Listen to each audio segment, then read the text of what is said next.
아마도 손길국의 인생에서 가장 큰 슬픔은 개인적인 실패나 명예에 대한 압박뿐만 아니라 운명 앞에서 무력감을 느꼈던 순간들이었을 것입니다.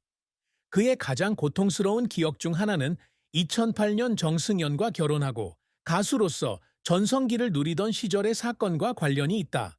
그는 어머니의 경영 아래서 인턴으로 일했던 도로, 관리자의 급여를 지불하는데 납세자 돈을 썼다는 소문이 퍼지면서 논란이 일었습니다. 여론은 들끓었고 그를 무자비하게 비난했으며 그가 자기 가족의 명예를 이용해 개인적인 이익을 취하는 사람이라고 불렀습니다. 조용하고 내성적인 성격의 손길국은 폭풍 앞에서는 침묵을 선택했다. 후에 잘못이 없다는 것이 분명해지자 그는 입을 열었지만 그의 마음의 상처는 가라앉지 않았습니다. 그는 어두운 방에 혼자 앉아 창밖을 바라보며 소리 없이 눈물을 흘리곤 했습니다. 그는 오해받았기 때문에 울지 않고 자신의 가족의 명예를 지켜주지 못해 무력감을 느껴 울었습니다. 그는 자신의 가족의 명예를 항상 신성하게 여겼습니다. 손길국이 거의 언급하지 않지만 자식들에 대해 말할 때 그의 눈빛에서 느껴지는 또 다른 슬픔은 그와 정승연이 생사의 시련을 겪었던 시절이다. 2012년 정승연이 새 쌍둥이 대한 민국 만세를 임신했을 때 의사들은 새 태아를 모두 키우는 것은 그녀의 건강에 심각한 위험을 초래할 수 있으며 심지어 생명의 위협이 될 수도 있다고 경고했습니다. 손길국과 그의 아내는 밤새도록 뒤척이며 논의하다가 결국 모든 위험에도 불구하고 세 자녀를 모두 키우기로 결정했습니다. 그는 분만실 밖에 서서 아내가 고통스럽게 비명을 지르는 소리를 듣고 마치 심장이 죄어드는 것 같은 느낌이 들었다고 말한 적이 있습니다. 그는 손을 꽉 쥐고 간절히 기도했습니다. 그리고 4명의 어머니와 아이들이 모두 안전해지자 병원 복도에서 눈물을 터뜨렸습니다. 하지만 그 기쁨 뒤에는 그가 결코 말하지 않은 조용한 두려움이 있었습니다.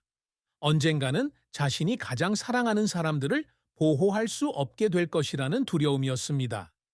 그 슬픔은 단순한 개인적 상처가 아니라 손길국을 형성하는 도전이기도 했습니다.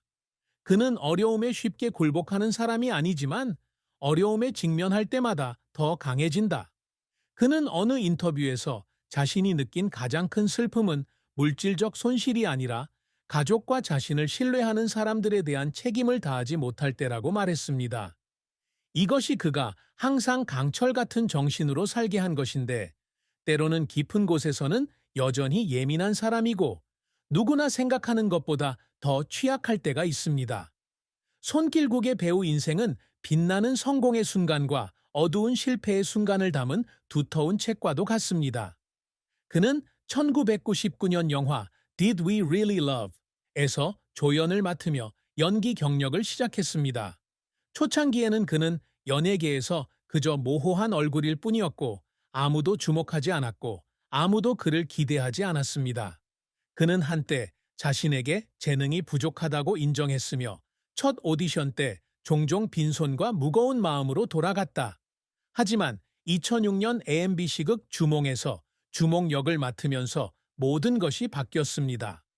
주몽은 그의 경력에 있어서 전환점이었을 뿐만 아니라 문화적 현상이 되어 한국에서 40%가 넘는 시청률을 기록했으며 아시아 전역으로 퍼졌습니다.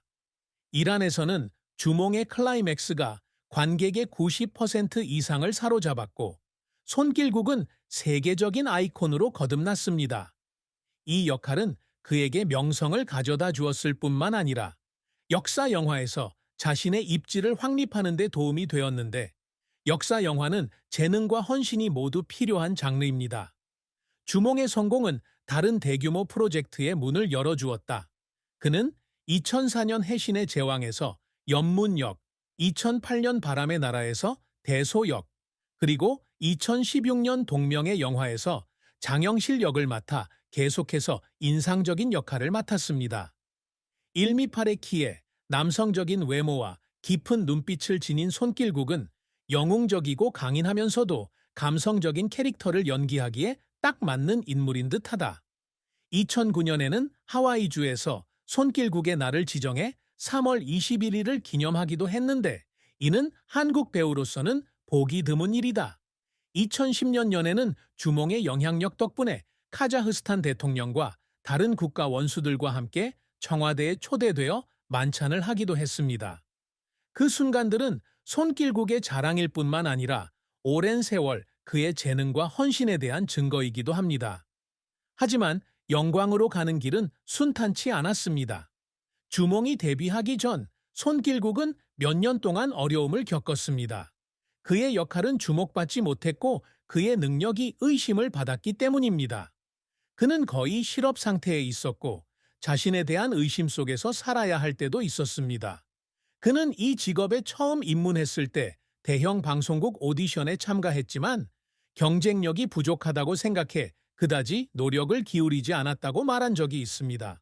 결국 그는 거절당했고 그 실패감 때문에 그는 몇 시간 동안 공원에 조용히 앉아 지나가는 사람들을 바라보며 포기해야 할지 고민했습니다.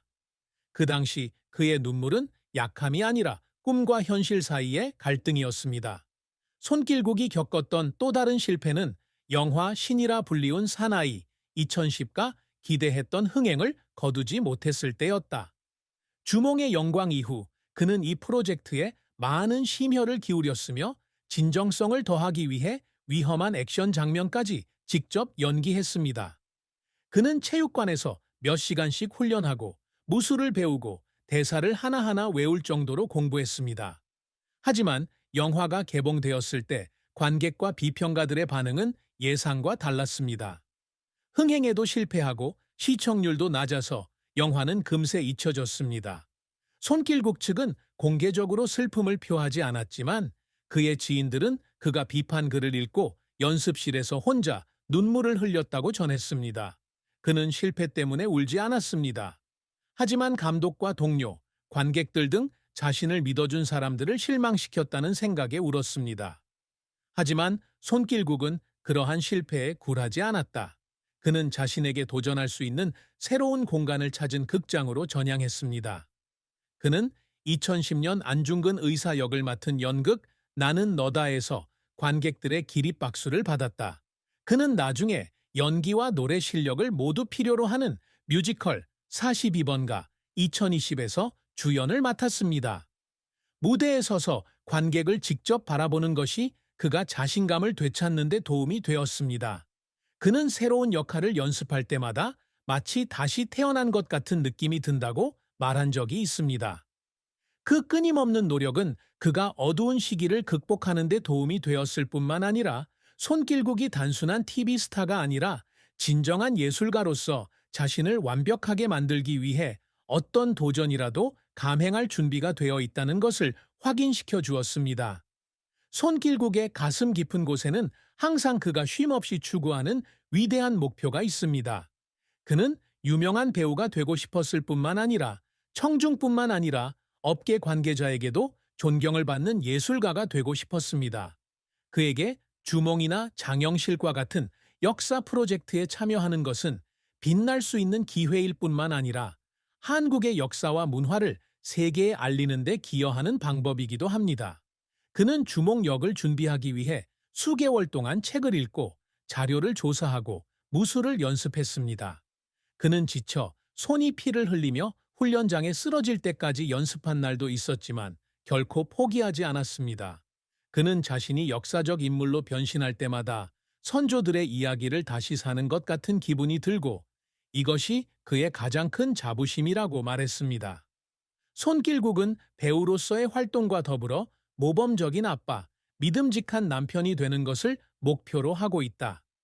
2014년부터 2016년까지 새 쌍둥이와 함께 슈퍼맨이 돌아왔다에 참여했을 당시 그는 자녀들과 함께 기억에 남는 순간을 포착하고 싶었을 뿐만 아니라 다른 부모들에게 가족 사랑에 대한 영감을 주고 싶어 했습니다.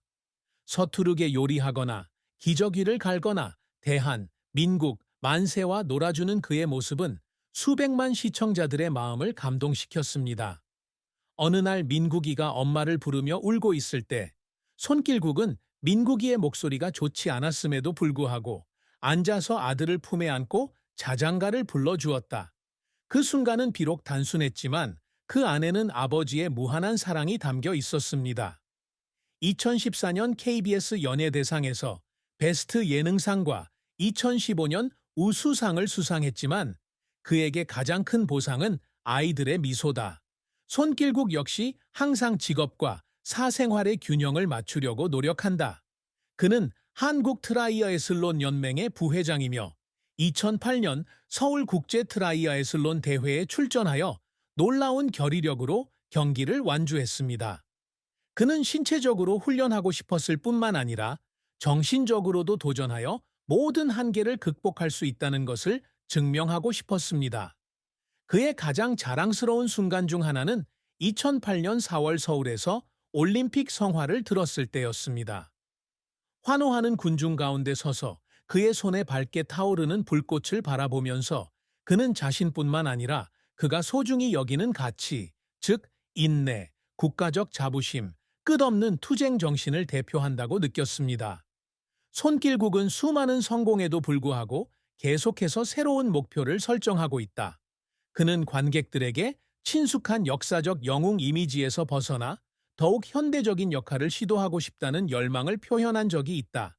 그는 언젠가 카메라 뒤에 서서 감독이 되어 자신의 이야기를 전하는 꿈을 꾸고 있습니다.